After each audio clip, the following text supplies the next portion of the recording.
always hear it. So my personal shout outs here, I just want to say thank you to Mateo. He's been doing some great work with the builders calls, providing a lot of technical expertise for the community and then giving people a forum to get answers to their questions. And so those are every other Tuesday, and they happen here in Discord as well. We do switch the time zones, so if it's at a bad time for you, you can make every other. Encourage you to join in there. And some of the community members that are doing a lot of the building are in those calls. So it's really a great opportunity to cross-pollinate. So I want to say thanks to Mateo. I think most people have seen the great work that Ads has been doing. There's been a ton of great marketing, this big push for POKTober. And then yesterday there was a Twitter space that was excellent that she hosted. We have a lot of big names in there and a lot of really great conversation around the future of decentralized infrastructure. So a recap of that today and look forward to more of those as POKTober gets going. On my side, Jerry's been awesome. He's been getting all the content from all these calls up and creating some visuals for it. So I just want to do a shout out to Jerry, who's often behind the scenes, answering a lot of questions and making things happen, but never really in the spotlight there. Pocket News, as we know, has been aggregating a ton of content. So if you're looking for kind of a weekly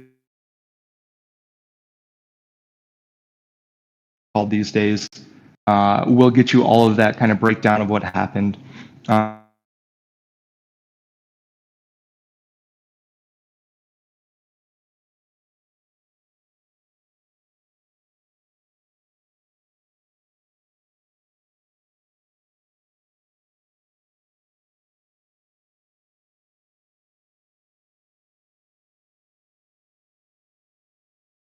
They want to do, feel free to unmute yourself and just do a quick thank you. Otherwise, I am going to call on some people.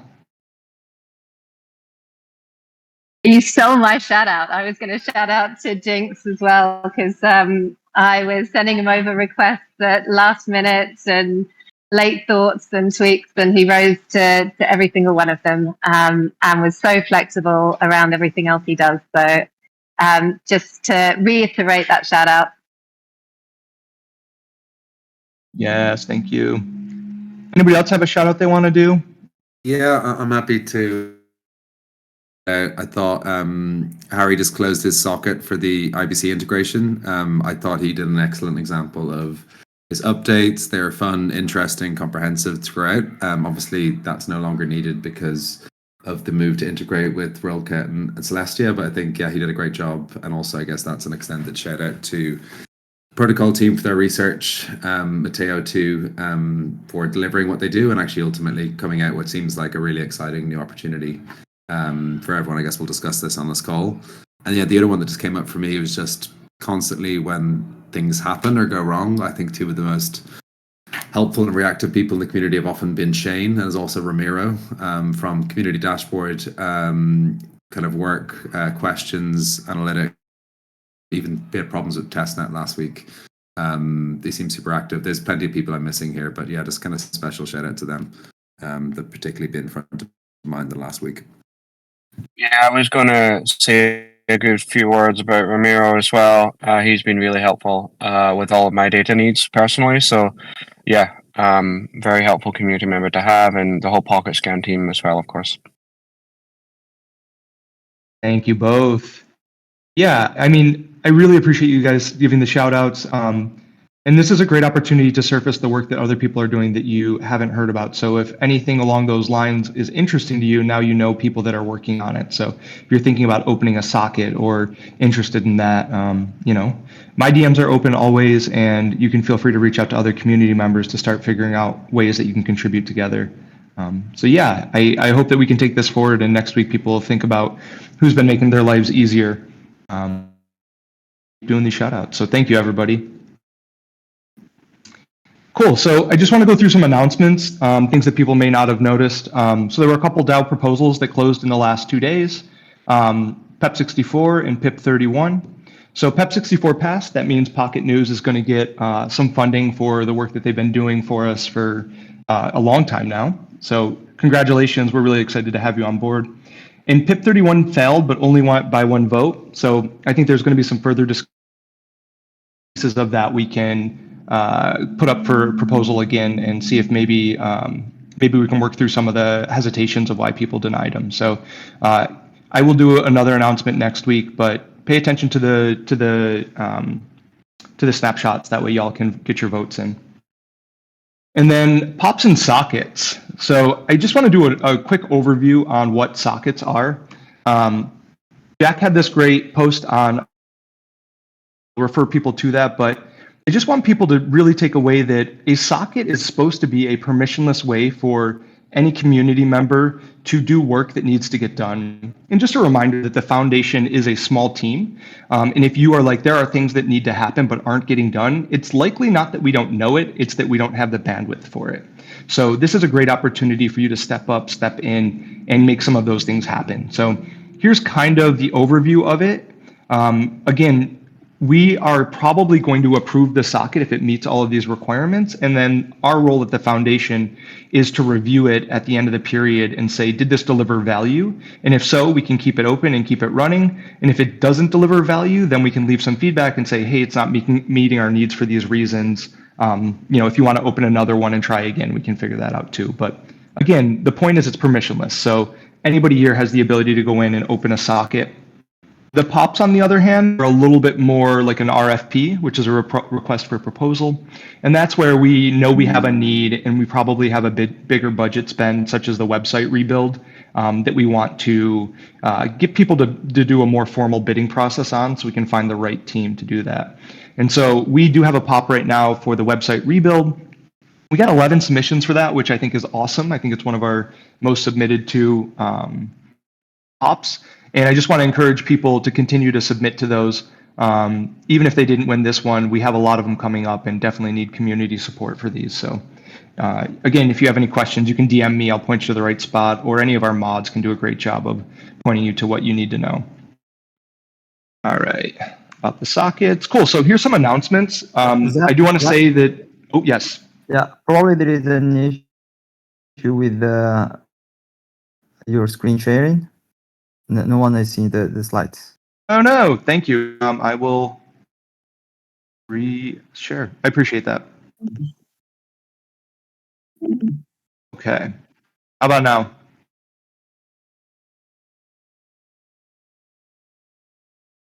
I can't see the board, so I'm going to assume it's good unless somebody tells me you can't see anymore.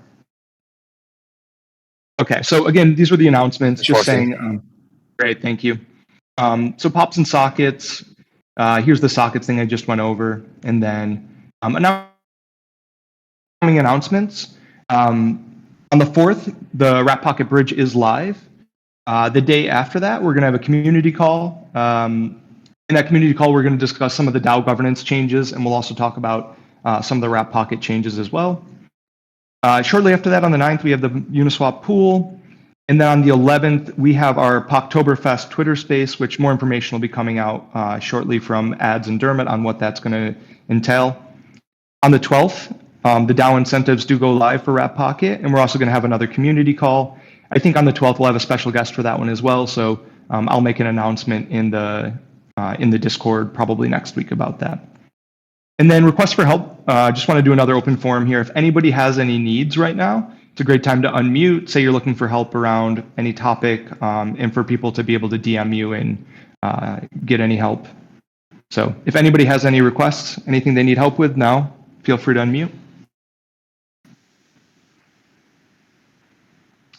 Love the sweet sound of silence. Nobody needs anything. Love it.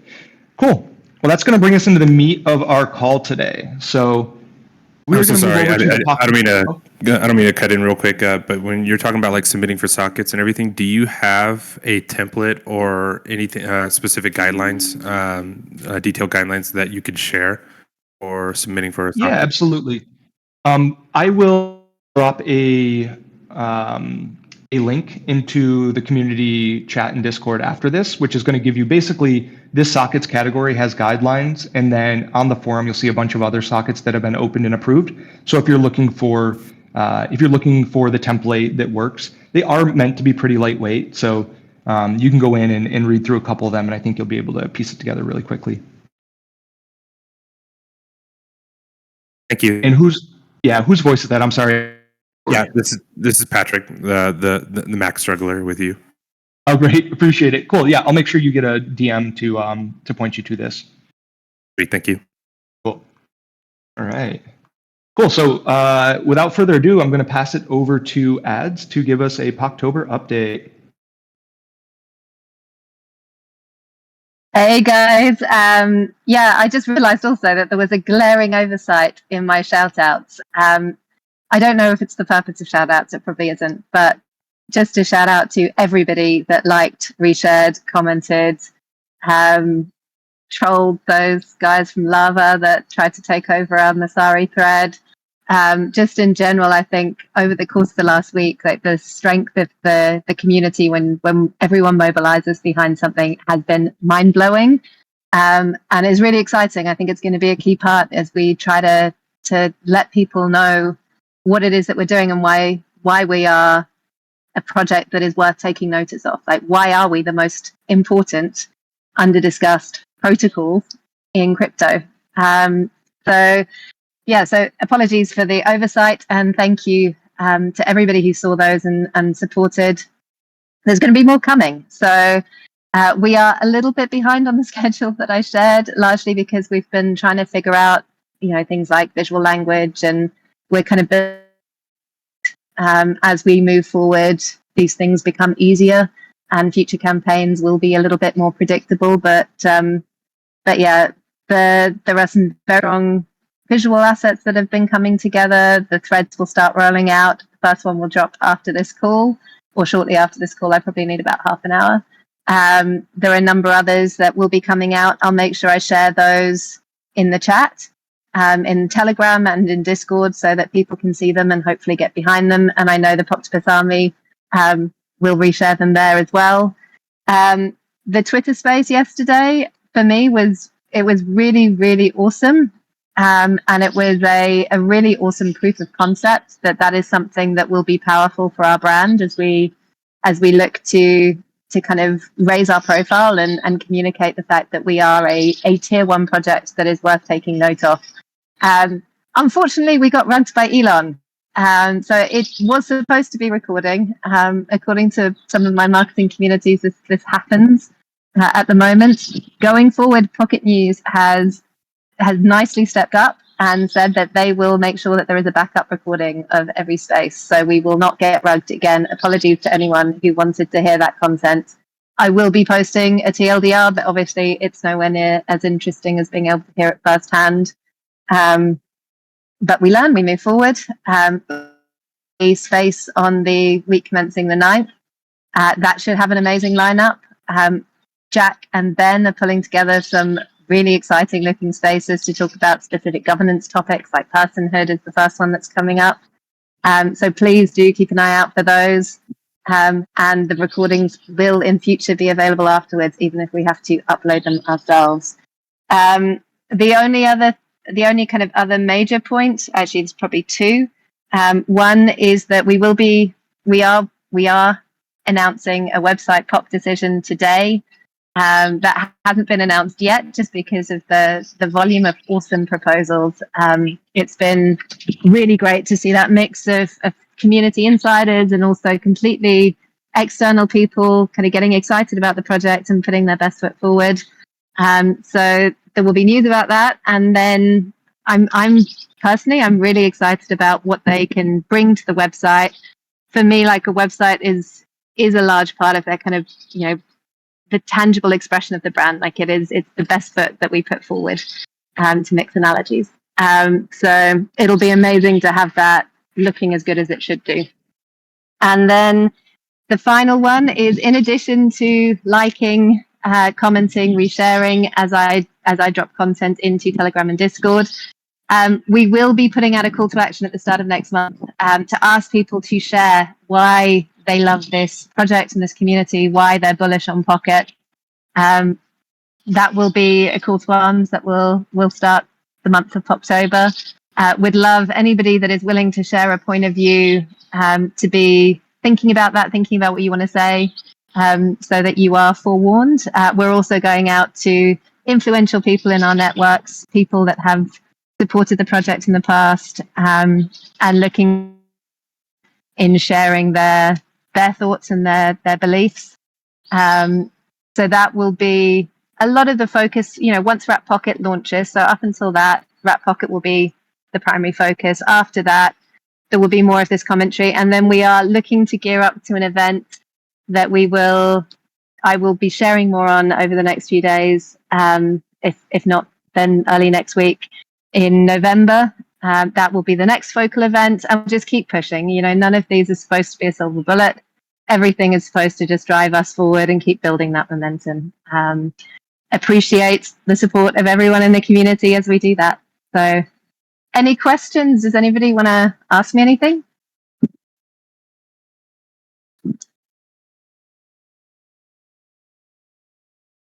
Ads, what are you most excited about from the upcoming POKTober announcements? Like, is there anything that you're effort in, or where we want everybody to rally around?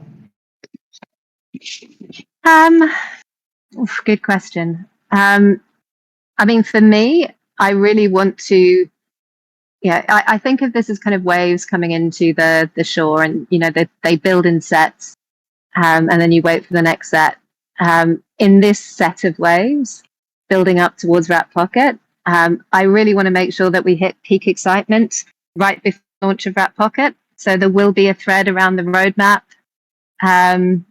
It would be great to get some engagement on that one. There will also be a Twitter space then, and we've got some really awesome people that we're pulling into that. I think last night was awesome. I think the next one should be even better.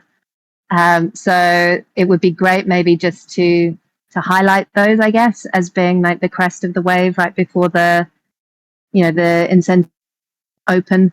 That's probably where we need to peak in this round. Amazing. Well, thank you, Ads. Does anybody else have any questions? Thoughts, concerns, comments?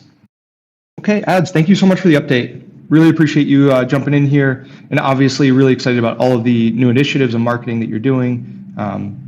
It's obvious that things are looking up, and all the effort that you're putting in is making a big difference, so thank you. Always a pleasure. Yeah, Cheers, thank you so much. Cheers.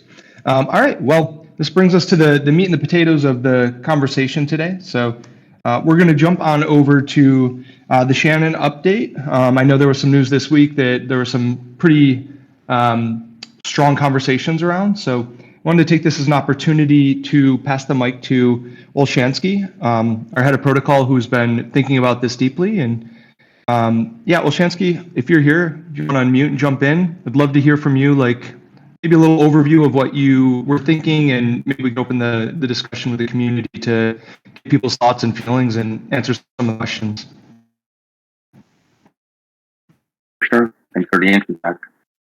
So thank you. I think everyone here has probably seen all the news and that have come out over the last couple of weeks, that we've taken a pretty big turn on the Shannon upgrade for the next upgrade of the Pocket protocol. And I would say that the article that I posted with lots of support and edits from the team, along with the companion article from Matteo, really covers kind of all the research and all the thinking that went into it. So what I want to do right now is just kind of give a quick update of what's happened over the last couple of weeks. And then we can even just open up for a Q&A around how the research went about, and tend to anyone with questions around what the decision process was.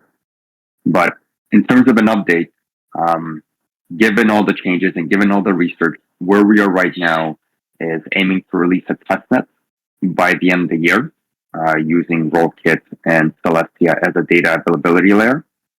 And we're going to be publishing either toward the end of next week or early the week after the roadmap for the next 3 months in terms of what we're doing, when we're doing it, and what features are going to come out at every step along the way. So part of this big change is also, there were many reasons around why we did this. One of them was in order to be able to move faster and really focus on the core product and the utility of Pocket. So it's kind of incredible how fast we've been doing things.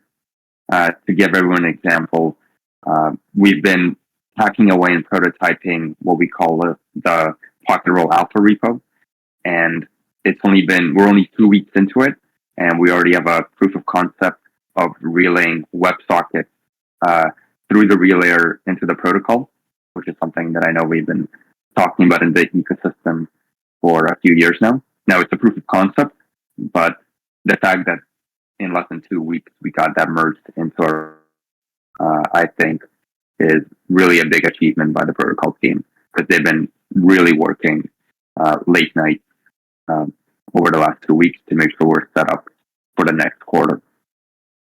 Now, kind of why is this? Part of it is, and part of the reason we're doing this move is not to only be more modular and offload a lot of things to like security and tooling to other projects that specialize in it, but it's also to leverage SDKs and frameworks and tooling to help us move faster.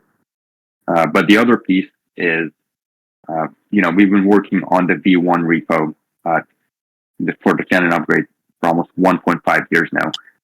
So we're actually copy pasting and moving over not just the learnings and the process and kind of the types and the interfaces, but also some code components such as session generation. And it's also been really nice to see things like infrastructure, just moving it over and being able to set up a local net in a couple of days. So shout out to the protocol team on that front. And kind of what do you expect to see? Can someone mute? I think someone unmuted accidentally. So kind of what you can expect to see is next week or the week after, we'll publish our roadmap. We'll open source our new repo. You'll be able to follow along on all our development. And Matteo is going to start hosting periodically developer updates, kind of the way we did before, similar to the more builder calls. We'll have Shannon builder calls where you can kind of get feedback on feature prioritization, see what we merged in, see where we are on our roadmap to a testnet. And it's also worth calling out that we have a shared channel with the Rollkit team, and they've been really supportive on the technical front, answering all our questions. That's kind of the big high level of where we are given everything that's come out. But Zach, I'll open it up, throw it back to you, or open it to the community to ask more detailed questions potentially around why this was done, or either how we're going to continue to go about doing it. Great, thank you. Yeah, this is a great opportunity. If anybody has questions, wants to understand any of it more, or wants to add any more color to it. I know there's some other people that were involved in the decision as well here. So definitely an open floor for people to speak their minds. Yeah, I have a question here. What would be, so the first one, what would be the impact on the release date of the V1? And what was the real the real decision? Why we are shifting like this? Yeah. So in terms of timelines, maybe a couple months ago, we updated the roadmap saying that the timelines that we had were outdated. Simply because there were lots of shifts in the team, lots of shifts in kind of our resources and capacity, and also as we were evaluating the complexity of building a blockchain from the ground up, right? So you take the consensus, persistence, P2P. So a lot of things that you kind of get out of the box for free by leveraging an existing data availability layer with a lot of security. We're literally getting that out of the box right now. And I think there was a lot more work there, and that's where the team's focus really was. Right. So kind of a big piece of it is right now, the entire team is focused on the utility layer. Obviously, kind of spreads into other pieces of it as we leverage other tools, but we're all focused on utility. So servicers, relayers, the claim proof lifecycle, eventually, after the initial Shannon upgrade, we'll have the opportunity to focus on the watchers. But right now, we're, for example, able to focus on portals. So in terms of timelines, I would say the previous timeline needed an update. And what's going to happen is, like I said, in the next 1 to 2 weeks, we'll release a timeline that will show a testnet by the end of the year, and then a mainnet early next year. And the mainnet timeline is actually going to be slightly affected by Rollups' roadmap, because even though Celestia is due to release their mainnet relatively soon, Rollups, which is a team within Celestia that makes their data availability layer available or usable, is slightly behind. But they're aiming to launch early next year and will be literally one of the first chains on that framework. So, Don't you see it as a risk? Something new that you didn't know? Yes, there's definitely always a risk. And that was, you can imagine that we looked at a lot of different options here. And there's risks everywhere, right? If you actually look at data availability layers that are sovereign, it's really, really early. It's why it was really hard to do an analytical comparison across the board. For example, look at Cello saying they're going to move their DA layer.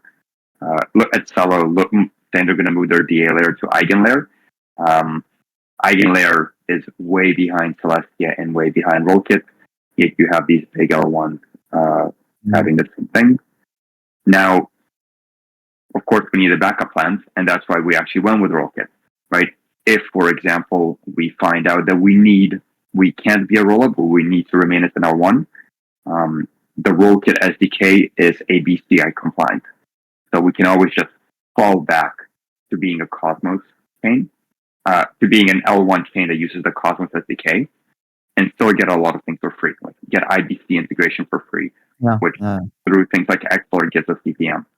So that's actually that contributed a lot to our decision because of this fallback opportunity where 95% of the work we're going to do is going to be transferable. And if we need to make a last minute call to remain in L1 and have our own DA layer until they're ready to let us be more modular, that's totally on the table.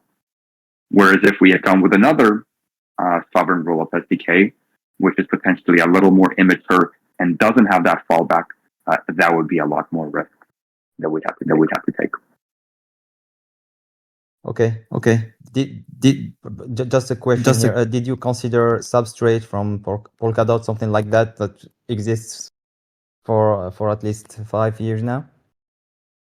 Yeah, so something like Substrate and Polkadot was actually one of the things we didn't do a very deep analysis into. We looked into everything else from Optimism to Sovereign and others. And I would say Substrate was on the table, but we ruled it out pretty early, simply because I think we needed IBC. IBC was a high requirement for us. And I'm not actually sure whether we need to confirm whether Substrate supports it. But I'll be honest that Substrate was not one of the options that we did a deep analysis into. Because a lot of the other things we literally had presentations around. Just to add a little more context here, Matteo used to work with that whole ecosystem, and I think he was kind of key in saying that the Polygon ecosystem is kind of focusing all of their development efforts onto like their ZK projects, and everything else is kind of being slowly deprecated. So although it's been out for 5 years, it might not be usable in the next 2. Okay, thank you.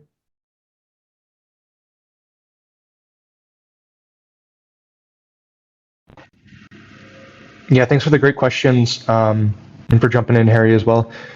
Does anybody else have any other questions? We can also put them in chat if you don't want to speak out loud. I did drop links to both of the blog posts from both Olshansky and Matteo on kind of why we're deciding to move with Celestia. So it provides a deeper dive than I think we'll even get into today on on why that choice was made.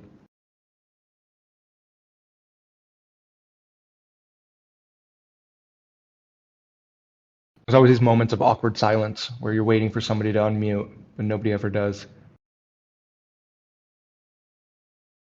All right. Yeah, while we're waiting, oh, we got questions. How much time, if any, do you think was saved by going with Celestia? So there's multiple layers to this question, right? There's a decision to becoming a roll-up.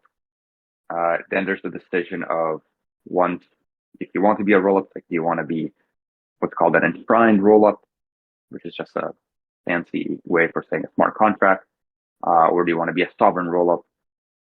Once you make that decision, you have lots of different frameworks and SDKs to choose from, depending on your decision. And even once you pick that one, there is you have to make a decision as to which underlying data availability framework you want to use. So the decision to moving to being a rollup saves us pretty much. Think about, we've showed before that Pocket can be decomposed into 4 modules.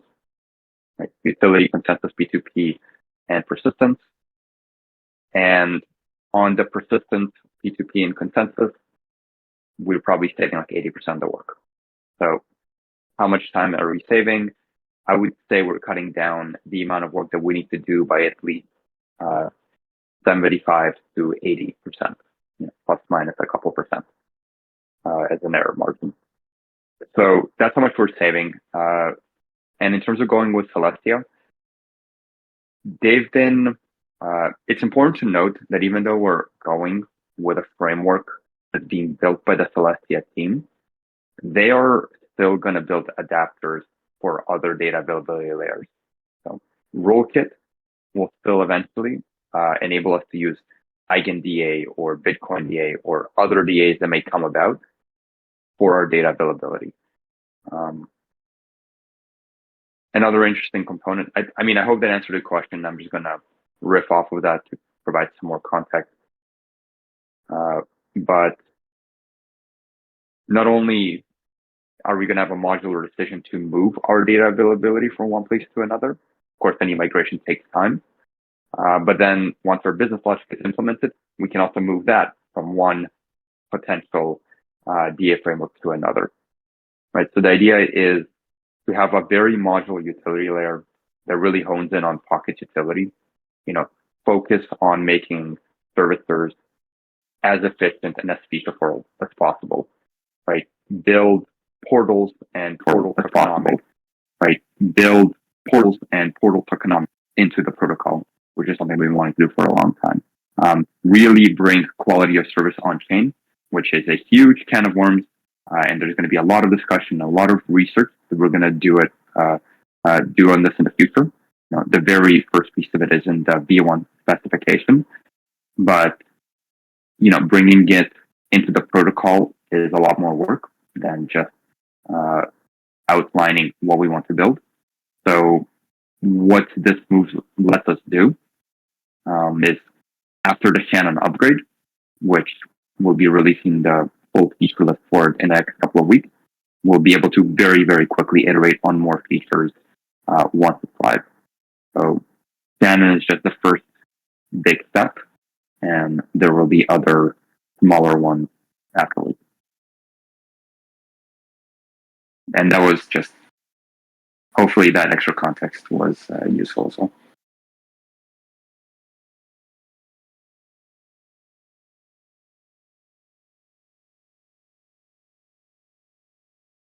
Anyone else with follow-ups or new questions? We got another one coming in chat here. What's the level of confidence? Go for it. Yeah. Question from Lowell. What's the level of confidence with this decision, considering that Celestia is not production ready yet? The level of confidence is ridiculously high. 99.99%, because you can never be 100. Spontaneous combustion is a thing. So the thing is, the Celestia team, they have a very tenured and mature team that's been in the ecosystem since even before Ethereum's days. Specifically, Mustafa kind of outlined the Lazy Ledger white paper was a big, really contributed to the early light client discussions, even in the early Ethereum ecosystem days. And they've been in development for years. Their testnet, I think, has been out for almost a year now, or close to a year.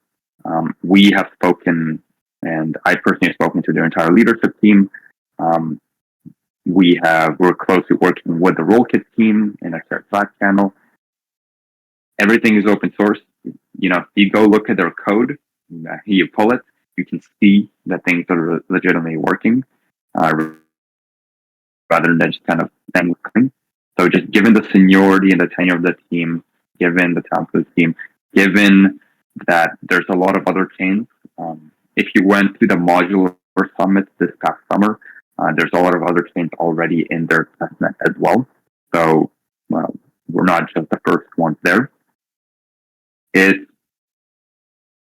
There's just no real, obviously there's always a little bit of a risk, but they've mitigated their mainnet risk as much as possible. And what this actually lets us do is leverage their mainnet release, which is being de-risked as much as possible, and build off of it as being one of the first chains, one of the first rollups that brings their whole ecosystem and their users to a rollup that leverages that DA layer.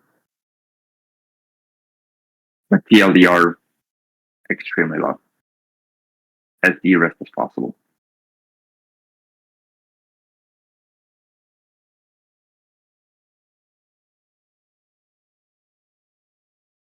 Anyone else with new questions or follow-ups to that?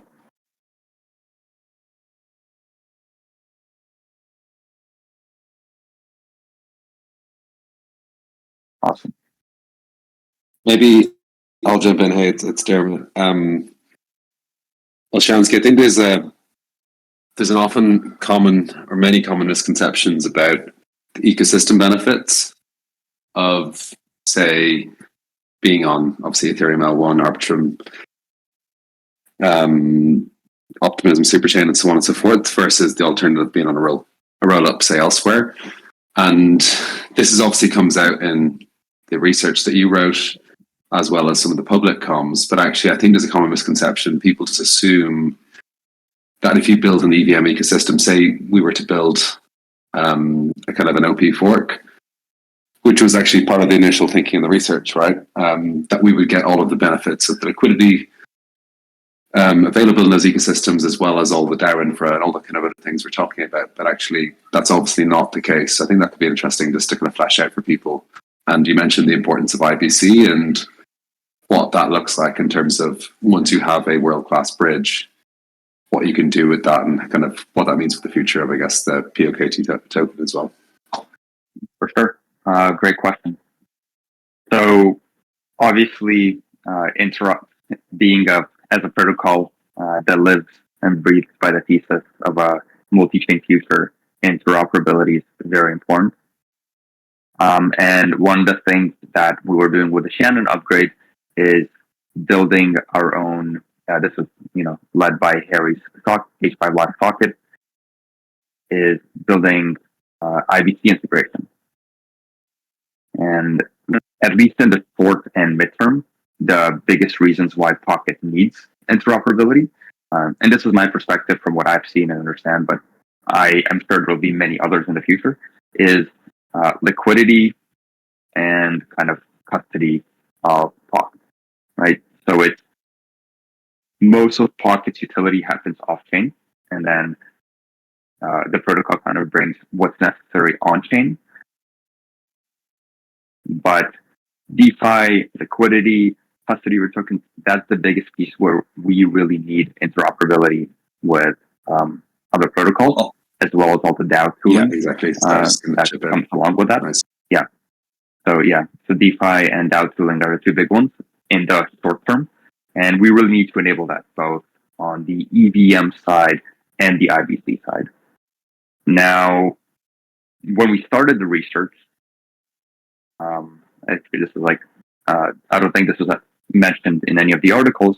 I personally was very, very biased towards going with the OP stack. Our original, in one of the articles, we have a screenshot literally saying, let's look into the OP stack as a viable solution moving forward. And I think this actually speaks to the due diligence that we did in the research. Because even though I was personally very biased towards a certain decision initially, it's where all eyes were focused, we looked around enough to figure out that it wasn't the right call. And if, for example, we were to go with the OP stack, what we learned is one of the to do what we're really trying to do, we'd have to be an OP stack. That was kind of lesson number one, at which case we lose all the benefits of interoperability. Secondly, then we realized, well, we can just be a smart contract, but that came with its own scaling limitations and really just would potentially limit us moving forward in terms of what we can do with Pocket. Further, something we learned is the bridge that links OP to Ethereum is really just a multi-sig bridge. So it would prevent us from being sovereign and modular and move from one DA layer to another or one framework to another. If/when we need to make that decision in the future. And then another reason is we realize at the moment we have IBC interoperability. There's other projects and protocols like Hyperlane, like XLR, that will give us all the EVM interoperability we'll need. So right now we're actually going to be releasing Red Pocket next month. And after a Shannon upgrade, we'll be able to simply leverage something else, given that we get IBC for free, given that we get very straightforward XLR or Hyperlane or other project plugins for free as well. And that'll give us direct access to all the DeFi and the DAO tooling that's on all the other ecosystems.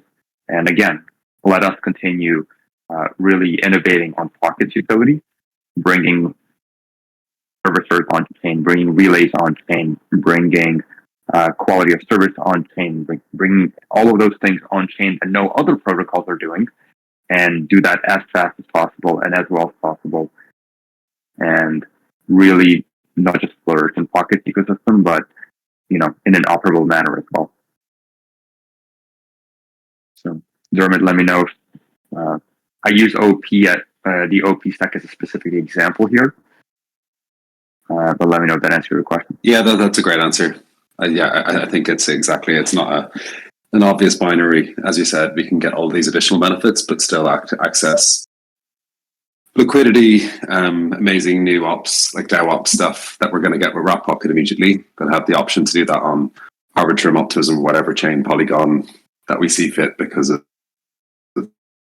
the availability of these bridges. So it's, that's kind of win-win on my side. So yeah, thank you.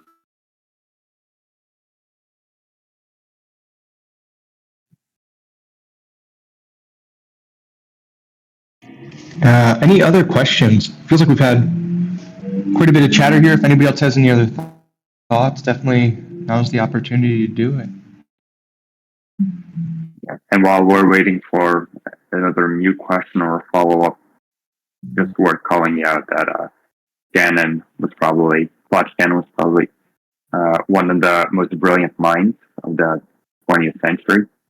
So I'm personally very excited that this is what we're calling the next upgrade. Yeah, I love that little piece of history there. I think we are probably wrapped up with this. So thank you so much for joining us and for, honestly, like a great overview as well as some really great answers to the questions that the community's had here.